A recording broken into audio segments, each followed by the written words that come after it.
La situación de la ministra de Vivienda, Cecilia Cairo, ha instalado una nueva polémica política aquí en Uruguay, en esta semana tranquila de turismo. ¿Cómo ha reaccionado el gobierno, el MPP? Esto puede generar un impacto importante. ¿Cómo está siendo el rol de la oposición?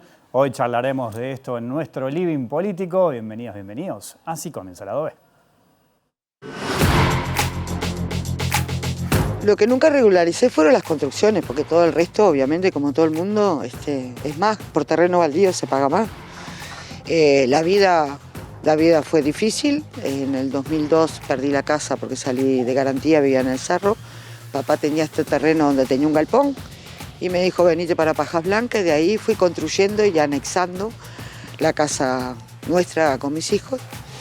Y después mis hijos fueron construyendo en el terreno algo muy natural para esta zona, pero que es verdad, hasta ahora no la regularicé. En un principio, de verdad, no la tenía como una prioridad para hoy. Entiendo que lo tengo que hacer y es lo que voy a hacer ahora.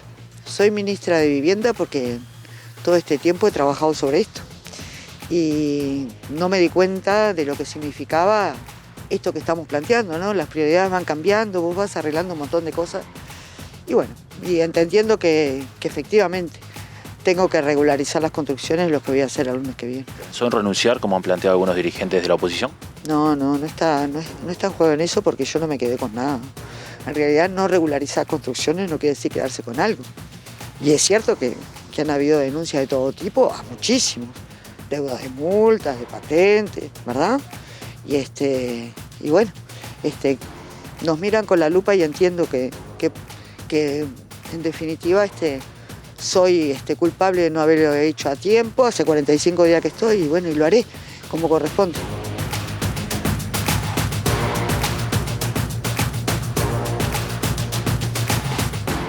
Bueno, y de este tema vamos a estar hablando esta noche en vivo aquí, en Lado B, en la pantalla de TV Ciudad, con la generación dorada de politólogos. Ellos se presentan así, ya lo vamos a explicar. Se ríen. A mí me dijeron antes de salir al aire que vos me dijiste, Mauro. No era para decirlo al aire. Ah, ¿no? Bueno, lo digo yo, me hago cargo de la generación dorada. Fueron los tres compañeros. Sí, Mauro Casa, ¿cómo andás? ¿Andás bien? Ando muy bien, ¿y tú? Camila Ceballos. Ando bien. ¿Andás bien? Ando bien. No, fue fuerte igual el arranque. Tamara Zamudio. ¿Qué tal? ¿Cómo estás? Los tres fueron compañeros, son de la misma Exacto, generación. misma generación. A Tamara la conocí en la puerta el día que nos fuimos a inscribir. Es Ah, cierto. mirá. En febrero del año 2008. Y con Mauro nos conocemos desde la escuela. Desde la escuela. Sí, nosotros ya venimos haciendo... En el Pinar, ¿no? En el Sí, Pinar. hacemos Compañero de el escuela. De escuela, liceo y facultad. Facultad. Y ahora compañero del programa. Y ahora estamos Ya acá. está, Camila, suficiente. Basta, No me basta, persigas más. basta, No me persigas termina más. Es hora de por cortar. favor. Pará, generación 2008. Sí, 2008, Digo que es exacto. la generación Tremendo, dorada. ¿eh? Es impresionante, es una gran Salió lindo, generación. Salió lindo. Y tuvieron como profesores, entre otros, a Chasquetti supuesto. y a Buquet. Buquet también. Sí, señor. Sí. Claro ejemplo de que los alumnos superan a los maestros en este Hacemos caso. lo posible. No ha aparecido ninguno de las generaciones más chicas que nosotros. De Esto los que es un nos tuvieron reto. como docentes a nosotros. Claro. Ahí va a ser... Ahí va a ser un problema. Ahí va. Bueno, No salió nada bueno todavía. Bueno, ¿y con qué tema vamos a hablar hoy? Estamos en vivo acá, les cuento a la gente, miércoles de Semana de Turismo. Les digo la hora para que vean que estamos en vivo. Son las 5 de la tarde. No, mentira, en este momento 20:05. Igual no sé por qué muestro esto, si después la repetición... Se ve mucho más, ¿no? Claro, creo que es, no sé, en la medianoche que estamos de vuelta, mañana al mediodía también. Pero bueno, ¿cómo analizan todo esto que pasó? A ver, las caras, el estrés. A ver, arrancás vos, Mauro. Sí, dale. porque yo quiero ser muy honesto. A mí durante todo el día me habitó la contradicción este tema. No, a mí al menos no me pasa que sea un tema en el cual tengo como un juicio tajante de blanco-negro, donde piense, como en otros casos sí, me pasa que como la gente que ve mis intervenciones en otros lugares sabe que no tengo drama en decir lo que pienso sobre cuando veo, sobre todo temas de corrupción, de falta de transparencia. Este caso me despierta como otra inquietud. Me parece que hay que también circunscribir, ¿no? Me parece que a priori decir, sin aras de justificar nada, ¿no? Uno no viene acá a justificar nada de lo que haga ningún actor político, ni es nuestro rol. Sí creo que hay que decir que no estamos frente a un delito, ¿no? No estamos frente a un delito ni contra la administración, ni una falta legal. En todo caso, es una circunstancia que políticamente me parece que va a tener consecuencias. Me parece que tiene mucho más que ver con el rol que Cecilia Cairo ahora ocupa, con el hecho de que en los últimos 20 años de su vida política se haya dedicado fuertemente al tema vivienda. Eso creo que un poco le agrega como responsabilidad, ¿no? Es difícil escuchar, bueno, como que Cecilia Cairo no supiera que el impuesto de primaria se paga aparte que la contribución, digamos. Es una persona que está muy por dentro del tema, es una insider. Sí creo que sus explicaciones son atendibles desde un punto de vista humano, hasta de empatía que uno puede tener de una persona que cuenta una peripecia familiar compleja como la de cientos de miles de compatriotas que tienen deuda, que tienen dificultades, que construyen como pueden, que viven como pueden. Bueno, con Cami, que somos de la ciudad de la costa, del Pinar, o sea, puedo decir que nos criamos allá en los 90, no había nadie que pagara una contribución inmobiliaria, y es así. Después, con mucho esfuerzo, la gente hacía convenios cuando podía y más o menos. Entonces, me parece que mi primer reflexión es, dicho todo esto, que no me gusta caer en el debate político como en una lógica tan como de la cultura de la cancelación, como de que le encontrás a alguien un error o una cuestión en la cual está en falta, o la cuestión, y entonces como que salir a matarlo en cosas que nosotros en nuestra vida cotidianas, a un vecino, a un amigo, a un conocido, a un familiar, no salís a matarlo. Entonces me parece que, si bien hay una responsabilidad política, si bien hay una vara que está bueno, que haya un estándar de que quienes son representantes del pueblo tienen responsabilidades mayores y que tienen que cumplir con las leyes, así como todos, eso es una cosa. Ahora, ya como que el juicio tan moral o tan ético en algo en lo cual sabemos que es una problemática que aqueja a cientos de miles de uruguayos, me parece que yo al menos no me subo mucho en eso. A ver, Camila. Sí, yo estoy bastante de acuerdo con lo que dice Mauro, pero en realidad quería agarrarlo por otro lado, y es el primer escándalo que enfrenta el gobierno. No sé si es un escándalo, el primer problema político que tiene el gobierno con su fuerza política, ¿no? Porque hasta ahora venía teniendo distintos problemas vinculados al cierre de empresas, cuestiones que tenían que ver con la gestión anterior. Pero ahora es el primer hecho político que involucra justamente al gobierno y la vinculación con el partido político. Y eso es uno de los dilemas que enfrentan todos los gobiernos, cómo se vinculan sus elencos ejecutivos con el partido político. Sí hay una cosa que a mí me gustaría problematizar después, es que quizás sea necesario empezar a matizar un poco esta defensa acérrima que hubo de entrada, ¿no? Que está bien, los partidos políticos defienden a sus cuadros y lo tienen que hacer, pero en esas defensas a veces se vuelve muy vehemente y se cae en bueno, vos también tenés tus muertos en... El cruce de acusaciones. ¿Sabes? Claro, que esa está bastante de menos para la democracia, digamos, porque en realidad cuando vos te estás bardeando en esos términos, en el medio está la ciudadanía, ¿no? Y la ciudadanía que padece estos mismos problemas que comentaba Mauro es un montón, y gente que está endeudada y es un montón, y no puede dar esa discusión en esos términos. Entonces hay como distintos niveles de discusión. El primero es que el Frente Amplio está en un problema, el gobierno también. Orsi todavía no habló, o no se sabe si va a hablar y qué decisión va a tomar al respecto. Hasta donde tengo entendido, Camila está evaluando en este momento la situación. Bueno. Quizás pueda haber novedades también. Bueno, entonces depende también la acción que tome el presidente, la magnitud que se le va a dar al hecho político en sí. Y en tercer lugar, que quizás sea necesario plantearse controles internos de los partidos para que estas cosas no sucedan. ¿Tamara? Sí, exactamente. Iba a enganchar un poco con lo que decía Cami. Comparto a mis compañeros dorados las opiniones y valoraciones. Pero creo que, bueno, que la responsabilidad personal, que uno puede pensar que bueno, puede existir, aunque esto que decía Mau es como muy natural ver a lo largo de nuestra vida. Todos o todas hemos tenido algún tipo de deuda o de retraso en el pago, y bueno, eso puede implicar que estemos en una falta administrativa frente a algún organismo público.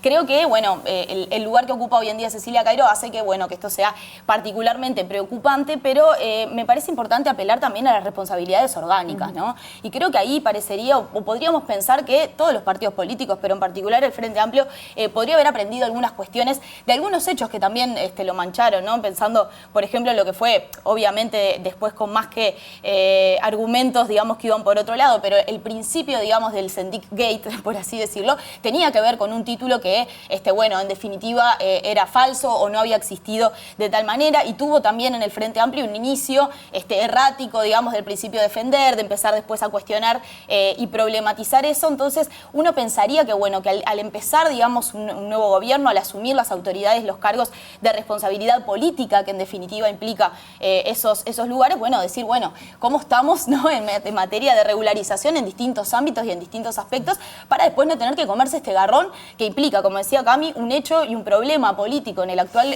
gobierno que puede quizás costarle confianza, la confianza política hacia la ministra, y también, bueno, una mancha, si se se quiere, de cierta lógica de transparencia, de honestidad, digamos, de ciertas figuras o autoridades nacionales de mucha relevancia, como tiene que ver o como es el cargo de ministro, ¿no? Entonces, yo creo que ahí hay una cuestión sobre la que apelar, y en esto que decía Cami, de pensar en controles internos, que me parece que dentro de los partidos, a la hora de pensar las autoridades y a la hora de pensar los cargos de responsabilidad política, les sanaría después tener que afrontar este tipo de problemas que pueden generar situaciones bastante más graves, ¿no? Sí, yo arranqué suave, pero ahí me diste pie para algo donde Ahí me va, voy a poner un poco más. van calentando motores ahí. Me voy engranando.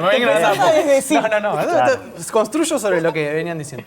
A ver, yo creo que fue un error, y lo dijimos el año pasado, cuando el Frente Amplio planteó una campaña hablando que gobierna honestidad. Exactamente. Yo lo dije acá. Sí, es verdad. Te La bala- adelantaste a lo que Sí, yo iba a tirar. ¿Cuánto sí, pesa exacto. ese título, ¿no? De Pero que por gobierna la supuesto. honestidad. Pero más allá de la campaña, es un eslogan de campaña, pero dice cosas, ¿no? Que dice cómo vos te vas a plantear frente a la discusión política de los próximos años. Ese eslogan habla también de un cambio en la cultura política de nuestros elencos gobernantes, que yo lo sitúo más o menos en la última década, no en la gente, sino en los elencos gobernantes. Esta cuestión que otra vez lo hemos conversado, de la judicialización de la política, ¿no? Que va por un carril, que bueno, que es como que muchos conflictos se intentan dirimir en materia judicial, o que si las cosas no son un delito, no se pueden discutir políticamente.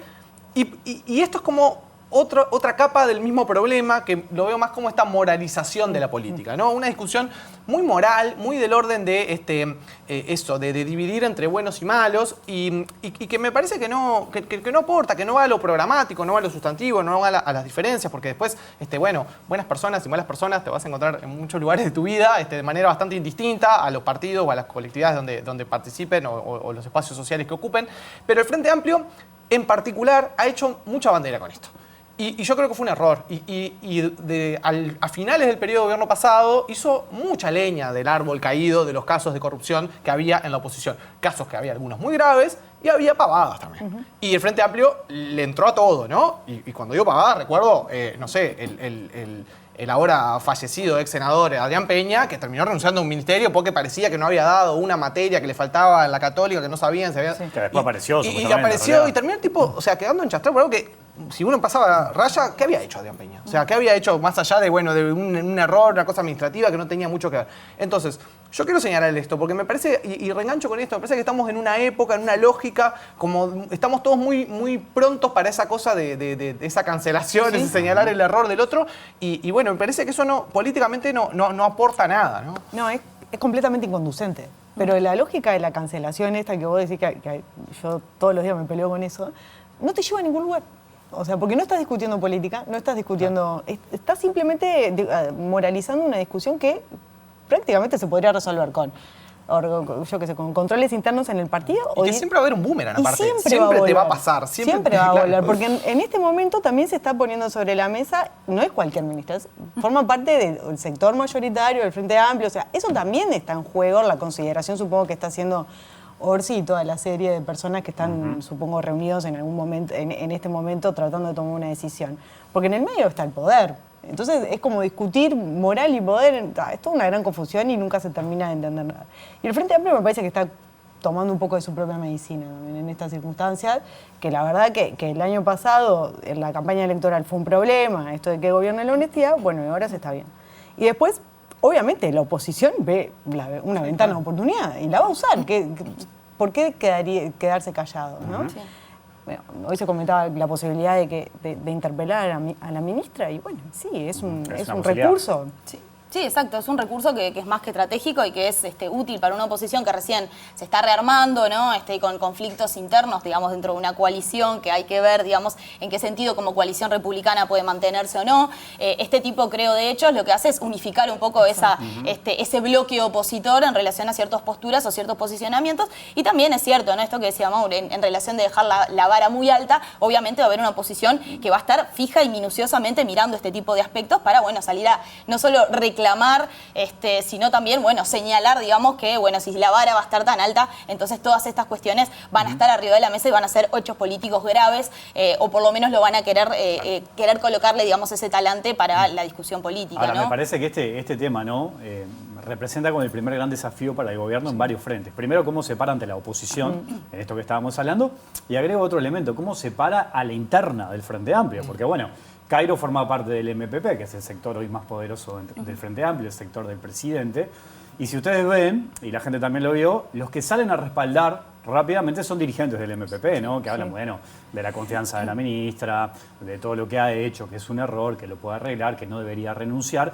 Pero internamente en el Frente Amplio hay otros sectores que no piensan lo mismo. De hecho, hoy escuchábamos y veíamos a Zunino, el intendente de Montevideo, que él dijo, bueno, acá hay dos posibilidades. Una de que sean irregularidades y otra que haya evasión. O sea, ya tiró también esa otra posibilidad. Y sumo lo que muchos militantes del Frente Amplio en las distintas redes condenan también esto que pasó, ¿no?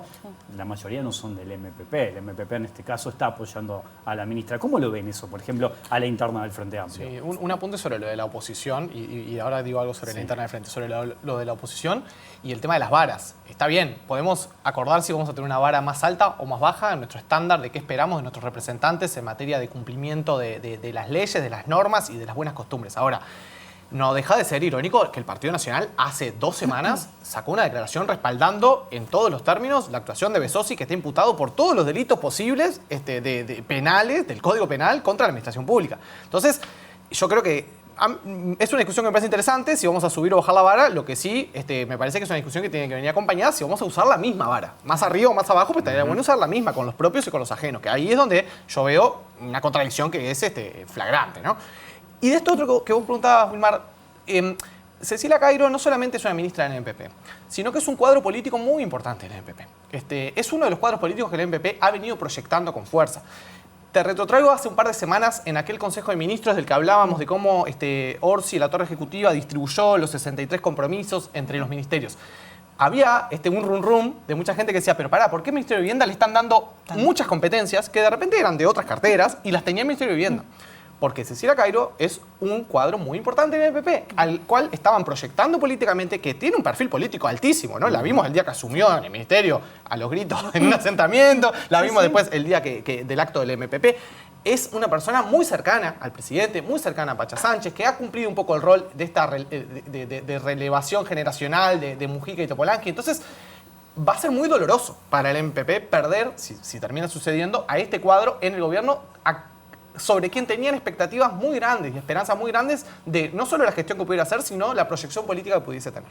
Sí, es importante esto que agrega Mauro. Yo te agregaría otra cosa, y es que fue muy importante de cara al balotaje. Entre octubre y noviembre, Cairo llevó adelante distintas gestiones. Ustedes recordarán, y la gente también, que el Frente Amplio tuvo durante muchos días esa estrategia de querer sumar apoyo de dirigentes blancos y colorados que apoyaran a Orsi en la segunda vuelta. Ahí Cairo llevó adelante un montón de negociaciones con algunos dirigentes e hizo un trabajo muy importante. Y te agrego otra cosa, les agrego. No deja de caer una ministra a 45 días de su mismo gobierno. Sí, eso también eso es un golpe muy duro también para cualquier gobierno más allá de ¿no? Sí, sin duda. Con respecto a lo que tú decías, yo creo que hay bastantes voces y no podemos olvidarnos quizás dentro de la interna Frente Amplista que estamos en un marco y en un contexto de elecciones departamentales, ¿no? Donde, bueno, también hay ahí ciertas disputas internas que pueden estar jugando un rol bastante importante, sobre todo lo que tiene que ver con las declaraciones, ¿no? Tanto de Zunino, que es del partido socialista, como de, por ejemplo, Salvador Esqueloto, ¿no? Candidato a la intendencia de Montevideo por el Frente Amplio, que bueno, que también señalaba que si bien le tenía mucho cariño y mucho aprecio a la figura y a lo que es como persona Cecilia Cairo, bueno, era o lo consideraba, digamos, una falta muy grave y que tenía que haber algún tipo de consecuencia en relación a la situación que se estaba presentando. Entonces, creo que ahí juega fuertemente estas disputas que también dentro de los sectores existen. Creo que Vergara en eso fue como bastante más mesurado y recordemos, Mario Vergara es candidato a la intendencia con el apoyo del MPP y la 609 y creo que ahí obviamente que las idas y vueltas en relación a los discursos y al hecho, digamos, de que la falta principal tiene que ver con el área de catastro y por lo tanto tiene que ver o se circunscribe a las instancias, digamos, departamentales o a la situación del gobierno departamental, bueno, es una ficha, digamos, a seguir jugando en esa interna y por eso creo que es natural que puedan existir algunas voces discordantes, aunque han sido también bastante mesuradas y de apoyo, digamos, a lo que es su figura política. Sí, yo hoy hablé, en esto de buscar información, hablé con varios dirigentes del Frente Amplio de distintos sectores y los que no eran del MPP me decían, quédate tranquilo que si la ministra no era del MPP ya no estaba en el cargo. Bueno, eso, ¿se acuerdan cuando hablábamos de la conformación del gabinete y el índice de congruencia con los votos y todo eso? Tiene que ver con eso también. Claro. Si se sostiene o no, depende del peso político que tiene el MPP, que es innegable que lo tiene, y sobre todo por la trayectoria y la proyección de Cairo, ¿no? Es un una persona, es una personalidad política potente dentro del MPP. Y probablemente sea así. Si era del Partido Socialista, quizás no hubiese pasado tanto tiempo sin hablar Orsi. Porque también si sale a hablar, ¿qué va a decir? O sea, cuando salga a hablar, tiene que ser muy bueno lo que diga, tiene que ser muy certero. Entonces, el tiempo a veces en ese sentido no es que corran contra el presidente, sino que los presidentes tienen que ser muy correctos y efectivos al momento de hablar. Y no puede estar con medias tintas como estamos acostumbrados a veces a Orsi. Entonces, me parece prudente que se espere y que se tome una decisión lo más justa posible en un contexto donde básicamente lo que reina es la confusión, ¿no? Y la política nunca es justa tampoco No, por la gente. y no tenemos que esperar eso, claro. Hay gente, pero hay que decirlo, hay gente que es muy buena gente y que se come garrones en Sí, política obvio. y que bueno, y que la agarran en un error o a una cosa Totalmente. que, bueno, una responsabilidad y se come un garrón y queda pegado y otra gente que no, que tampoco, no se Por lo comporta tan general, bien en su vida y en política más o menos la va llevando. Eso porque también hay que separar las aguas. Yo no conozco a Cecilia Cairo, no tengo ni idea, pero bueno, toda la gente que la ha tratado dice que es verdad, que es una militante muy comprometida, es una mujer muy presente en los temas sociales, que conoce este tema. Justamente, esto digo, en algún punto es un agravante, ¿no? Pues una persona que sabe del tema vivienda, entonces Claro. es difícil pensar que no tenía idea de que, me agarraron en una que no sabía que el impuesto de primaria no me venía casi, yo tenía que ir a pagarlo. Yo qué sé, el Fondo de Solidaridad tenés que ir a pagarlo y no te avisa nadie. Saluda a la gente del Fondo de Solidaridad, que podría avisar que uno les está debiendo plata. Pero bueno, nadie te avisa, tenés que acordarte vos. Bueno, en fin, nada, me parece que es algo que es lo que vos decís. No, yo lo que pienso es que estaría bueno hacer en política, separar más como un error político. A ver, si Cairo se va del ministerio, va a volver a su banca en el Parlamento. Ese ¿no? es otro No tema. creo que la Claro. manden para la casa, ¿entendés? Sí, no. Ni exiliada, o sea. Claro, vuelve al Senado. en ese Bueno, el caso. Senado, Sí, sí, exactamente. senador. Claro, pero ahí me viene la duda de cómo se actuó con relación a Charles Carrera, por ejemplo.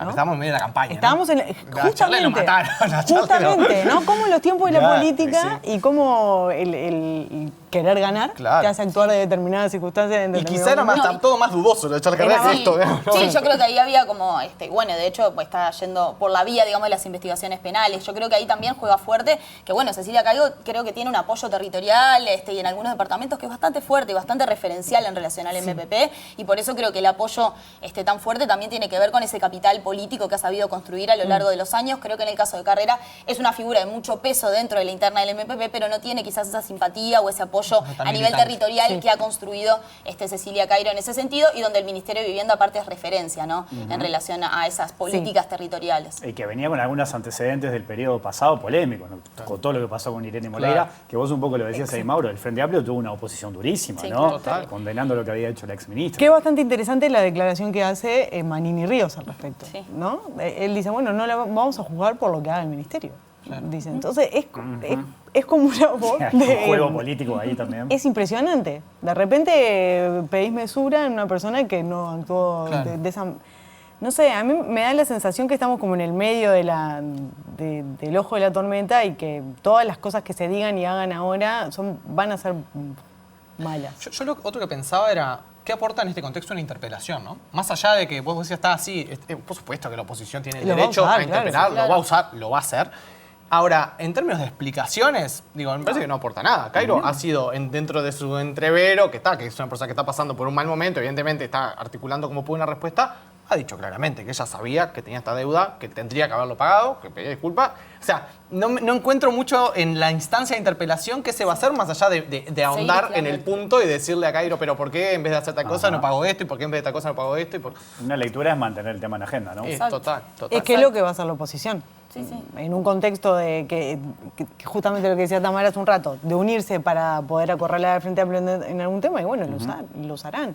Bianchi dijo que lo pensaba hacer, lo llamaba a sala. Si no se renunciaba, la destituía el presidente.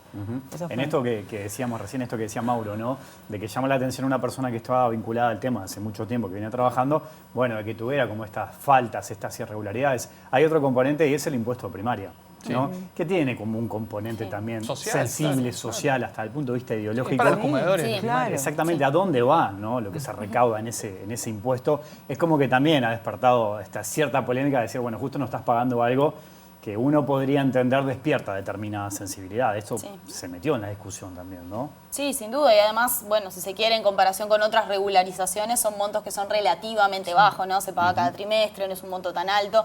Entonces ahí sí, yo creo que hay quizás esa sensibilidad más social queda un poco afectada, y ella aparte, esto que decíamos recién, ¿no? Manifestaba como un desconocimiento que era como muy burdo, ¿no? Esto de no me llegó más la cuenta, cuando en realidad, bueno, sí, todo creo lo que, todos todo lo que me tenemos llega un yo lo cierto pago, dice. conocimiento, Todo lo que me llega lo pago. Bueno, pero cuando no te sabemos que, llega, bueno, sí, son impuestos como básicos y que nada, en realidad, aunque no te lleguen, uno es el deber de cualquier tipo de propietario, sea la propiedad que sea que tengas, digamos, poder afrontarlo, ¿no? Entonces ahí, yo creo que por eso estas cuestiones son las que la oposición va a utilizar en esta de la interpelación parlamentaria, y por eso habrá que ver qué tipo de movimiento realiza Orsi en ese sentido, ¿no? Porque puede generar, obviamente, una interna o una situación bastante complicada, digamos, a la interna del MPP si una de sus figuras principales cae a los 45 días por esta situación, pero también corre con el riesgo, digamos, de que en las próximas semanas sea un tema que mediáticamente se siga manejando, que la oposición siga colocando, y que a través de la interpelación o cualquier otro tipo de situación que tenga que ver con la cartera de vivienda puedan seguir achacando y tratando de criticar al gobierno de Orsi, que hasta ahora, bueno, estaba siendo muy mesurado, digamos, en sus acciones, en sus dichos,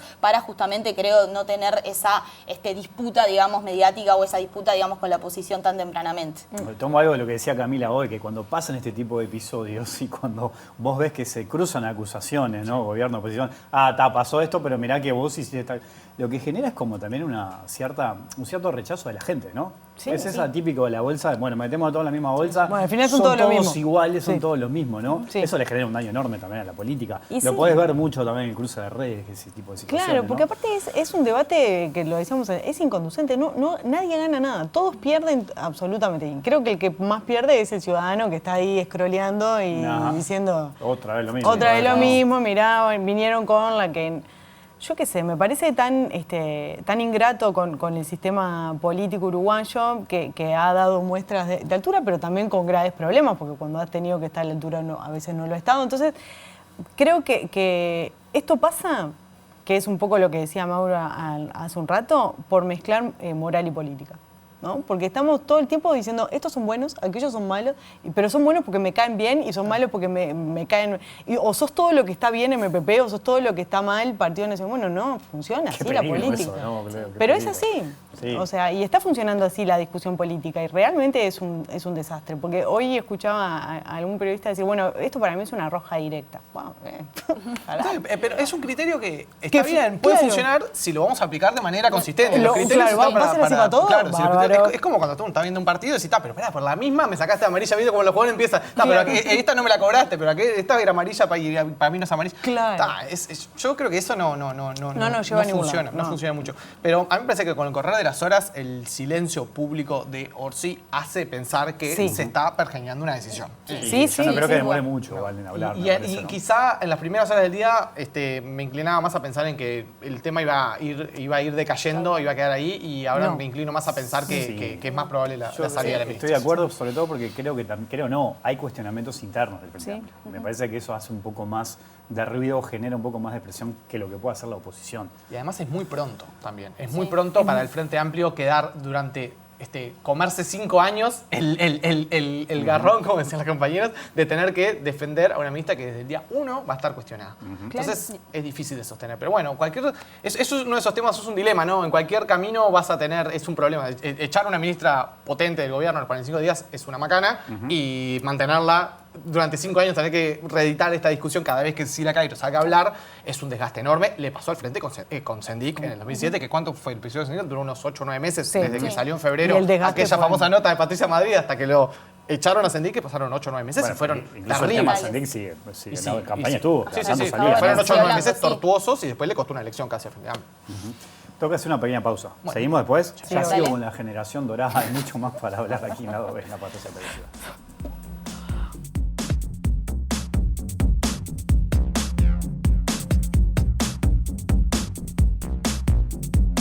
Seguimos en vivo aquí en Lado B, en la pantalla de TV Ciudad, conversando con Mauro Casa, Camila Ceballos y Tamara Zamudio. La tanda estuvo también muy intensa con muchos conceptos. ¿Por dónde quieren seguir ahora? A ver. ¿Por dónde pones Bueno, vamos el para foco? los 50 días, ¿no? ¿querés hablar de los 50 y días? bueno, 50 días. Dale. Estamos a mitad de la famosa luna de miel que se supone que tienen Ah, los porque gobiernos. son 100, Y se se supone que supone. son 100. Viste que cada vez dicen que dura menos. Y yo soy más de la idea de que, en particular en esta coyuntura, me imagino que hay poco de eso, ¿no? Ajá. Poca paciencia de la ciudadanía. Por ahora, lo que hay, está claro, es de los diferentes públicos se evalúan de diferentes formas, ¿no? Si uno mira la foto grande, lo que ve es que la ciudadanía mantiene altos niveles de simpatía por el presidente electo, el presidente en funciones, que es lógico, pero ya dentro de los cascos militantes más duros hay impaciencia, hay reclamo, hay exigencia. Pero lo que creo que esa simpatía que todavía conserva el presidente, puede que la conserve un tiempo más, pero me parece que tiene una fecha de vencimiento que va a ser temprana, ¿no? Porque enganchemos con lo que fueron con lo que fue la campaña electoral, con lo que le costó a la gente conectar con el elenco político actual, ¿no? Después de la salida de políticos muy populares de las últimas generaciones. Y ahí creo que no estamos en un momento donde la gente tenga demasiado apego por las figuras políticas en general y donde el presidente empieza a tener la necesidad de empezar a mostrar cambios, al menos. No digo resultados, pero sí improntas, cambios, y bueno, y eso hoy parece lejos de concretarse. Ustedes comparten eso también, de que cada vez la paciencia es menor, digamos, y que incluso este tipo de episodios capaz que puede generar como cierta disconformidad en aquellos votantes del Frente Amplio. Sí, yo creo que baja bastante de un ondazo la luna de miel, Sí, ¿no? En términos sí. que, bueno, en la medida que no tenés esto, ¿no? Que esta mesura que ha tenido como quizás el gobierno a la hora de hacer anuncios, a la hora de hacer como planes más directos, digamos, de modificaciones más firmes, sino que, bueno, tiene como la idea, este documento de las 63 prioridades, que, bueno, que un poco refleja lo que habían sido las prioridades de gobierno que había planteado en su momento la campaña del Frente Amplio. Bueno, también son ideas, digamos, proyectadas, pero que no tienen, o por lo menos no han tenido, un anuncio de medidas concretas, ¿no? Entonces, en la medida en que eso, bueno, está bastante estático también, bueno, se dice porque hay una necesidad de ser más precavidos en relación a la situación fiscal y también las alianzas políticas que es necesario construir en el Parlamento, este tipo de situaciones, bueno, empiezan a marcar mucho más la agenda, ¿no? En la medida en que no tenemos dentro de la agenda una discusión sobre medidas concretas o sobre planificaciones establecidas o cambios estructurales, todas estas cosas, bueno, empiezan a ocupar la agenda y problematizan un poco más esa situación de un gobierno que, como decía, ¿no? Por ahora tiene ideas, digamos, de apuntar a ciertas áreas y ciertos sectores fuertemente, pero no ha concretado todavía esos aspectos. Sabemos, digamos, que hay determinados limitantes que tienen que ver con la situación actual, ¿no? Este primer año, o por lo menos este primer año de gobierno, siempre se realiza y se desarrolla con el presupuesto de ejecución del gobierno anterior, y hay muchas limitantes en ese sentido, pero no hay tampoco avisos o anuncios que marquen un poco esa agenda, por lo menos de cara a la ley de presupuesto. Hay que ver si estas 63 prioridades que se marcaron, bueno, empiezan a tener lugar en esas discusiones parlamentarias y avivan un poco esta necesidad de ver medidas concretas, de ver acciones más allá de intencionalidades muy, muy fuertes que están plasmadas, ¿no? Sí, a mí me gustaría discutir un poco si sigue existiendo eso de la luna de miel. Creo que quedó, ya no sé, te puede caer bien el presidente, pero vos querés que las cosas te pasen ya. Entonces, Yamandú puede tener una buena simpatía. De hecho, una encuesta de Cifra mostraba que le cae bien a la gente. Un 63% decía que le cae bien, pero la impaciencia está, sobre todo en algunas medidas, en algunas arenas que para la gente eran problemáticas como la seguridad o el trabajo, estos 25.000 pesistas. Me parece que esos sectores de la población necesitan respuestas que sean relativamente urgentes o que sean concretas y que los resultados se vean. Y después, por otro lado, me parece que nosotros no vamos a poder hablar de un gobierno en marcha o en funcionamiento hasta que no pasen las elecciones departamentales. Ajá, porque las elecciones departamentales también están condicionando los cuadros políticos a nivel territorial, sin duda, porque hay departamentos que están teniendo una competencia que es intensa, y por otro lado, porque en el Parlamento también se van a dar modificaciones intensas que les va a condicionar la negociación en la ley de presupuesto, que se voten y que vayan a suceder los próximos meses. Entonces, hay como mucha cautela, mucha mesura, porque hay distintos constreñimientos. Me salió. Ni que estuviera guionado esto, porque me diste el pie de elecciones departamentales y encuestas. Si hay una última encuesta que acaba de publicar Opción, la leo acá, chiquilines, porque de lejos el monitor no lo veo, pero ustedes lo van a poner en pantalla. Encuesta de Opción para Montevideo, intención de voto. Escuchen, porque esto sorprende. El Frente Amplio lidera con 46, pero la coalición republicana se acerca a 41. O sea, 5 puntos de diferencia. En blanco o anulado un 4% y no sabe, no contesta 10%.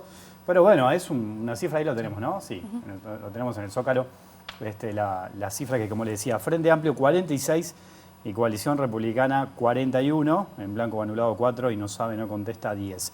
Esto que decía Camila, también agrego, ¿no? En la interna de cada uno, sobre todo en el Frente Amplio, el que lidera cómodamente es Mario Vergara, con un 25%, Verónica Piñeiro aparece segunda con 8%, y Salvador Esqueloto con 4%. Indecisos en el Frente Amplio, un 9%.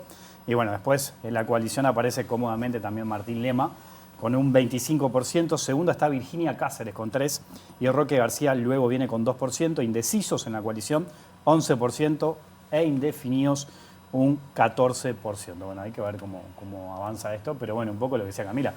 La elección en todo el país, ¿no?, genera también como distintas distracciones, si se quiere, ¿no? Sí, a mí me parece que haciendo una lectura muy rápida de esta encuesta, que es la primera que empieza marca un escenario un poco más competitivo para la elección departamental de un mes, ¿no? de Montevideo. Estamos a 16 hoy. Sí, yo creo que sería muy beneficioso para los montevideanos y para las montevideanas que tuvieran una elección departamental competitiva.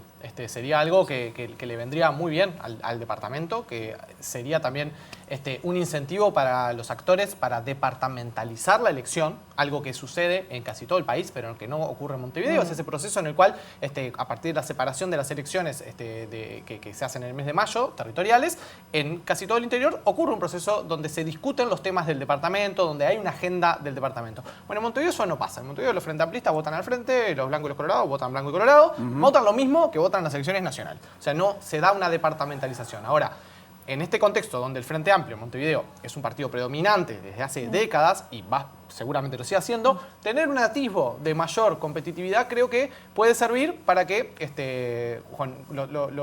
los actores en esta pugna den un poco lo mejor de sí, ¿no? Que es algo que no ha pasado. No ha pasado del lado del Frente Amplio y no ha pasado del lado de los partidos que componen la coalición. Lo de poner lo mejor de sí, poner sus mejores cuadros, sus mejores ideas, sus mejores propuestas a competir en la elección departamental. Bueno, ojalá que esto desemboque en una mejor competencia y más calidad de la democracia. Sí, solamente un apunte con relación a lo que decía Mauro recién.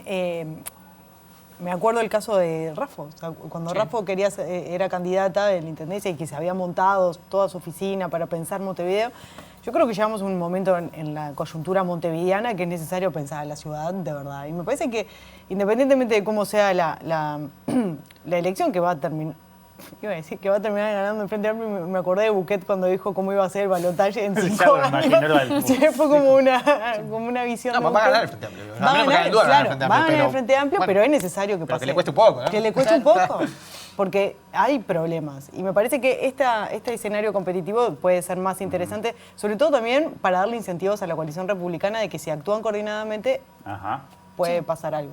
Sí, totalmente, en el mismo sentido. Yo creo que además ahí el Frente Amplio tiene que poder potenciar figuras más circunscriptas a lo departamental. Y yo creo que en ese sentido hay ahí las figuras, digamos, que la interna del Frente Amplio se conforman para esta elección, tienen una diferencia muy importante, pero en una situación de mucha desigualdad, ¿no? Porque si bien Mario Vergara es una figura que se ha proyectado en toda su trayectoria política a nivel nacional y está ahora como un poco bajando, digamos, o haciéndose conocido, o por lo menos teniendo, digamos, consideraciones en relación a la realidad de este departamento de Montevideo, los otros dos candidatos tienen, tanto Esqueloto como Viviana Piñeiro, tienen como ciertas, tienen un trabajo previo, digamos, a nivel político y a nivel profesional dentro de la circunscripción departamental, y creo que esa desigualdad no permite quizás dar discusiones que puedan ser más sustanciosas en ese sentido y en ese contexto, en algo que creo que es muy necesario para el Frente Amplio, poder generar discusiones internas sobre la realidad departamental y sobre las gestiones anteriores. Creo que ahí hay una delicadeza muy grande siempre en tratar, bueno, decir,